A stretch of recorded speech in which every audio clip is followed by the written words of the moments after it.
அல்ல, இப்படி ஆண்டவர் அவன் கடலை ரெண்டாக பிளந்து இந்த ஜனங்களை கொண்டு போவாரானால் இது உள்ளுக்கு ஒரு ரகசியத்தை வைத்திருக்கிறார். அந்த ரகசியம் தான் அவன் ஞானஸ்தானத்துக்கு ஒப்பனையாக இருக்கிறது. ஒரு ஆமீன் சொல்லுங்க. உலகத்தில் அடிமைகளாக இருந்தவர்கள் அடிமைத்தனத்திலிருந்து விடுவிக்கப்பட்டு அவர்கள் போகிற அந்த பாதையை குறித்து வேதத்தில் பவுல் பார்க்கிறார். அப்ப அவர் ஆராய்ச்சி பண்ணி பார்க்கல. சொல்றார், வாசிமக எல்லாரும் என்ன செஞ்சாங்க?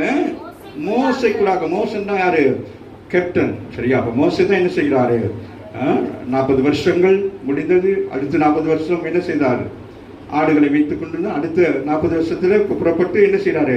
ஒரு லீடர்ஷிப்ல இருக்கிறார். ஒரு பொறுப்பான ஒரு காரியத்தில் இருக்கிறார். அப்ப அந்த ஜனங்களை எல்லாரும் என்ன செய்ய, ஒரு தலைவனாக, ஒரு மேய்ப்பனாக இருந்து ஒரு ஆடுகளும் விலகி போகாதபடி எல்லா ஆடுகளுக்கும் என்ன செய்திருக்கிறார்?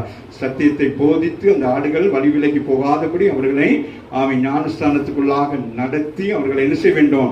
அடுத்த கட்டங்களுக்குள்ளாக கொண்டு போய் சேர்க்க வேண்டும். ஆகவேதான் பவுல் எழுதுகிறார். யாருக்கு? கொரிந்தியருக்கு எழுதுகிறார். கொரிந்தியர் ஜனங்களை பார்த்து சொல்லுகிறார், நீங்கள் ரட்சிக்கப்பட்டது ஒரு சாதாரண விஷயம் அல்ல.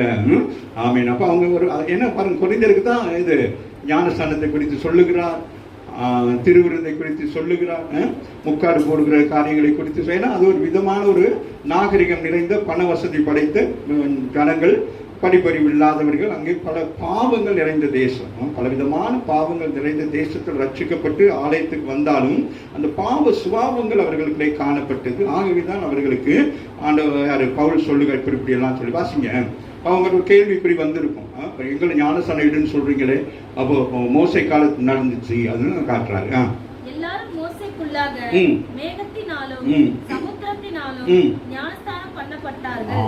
முழு ஜனங்கள் அந்த 6 லட்சம் அடிமைகளும் என்ன செய்யப்பட்டார்கள்?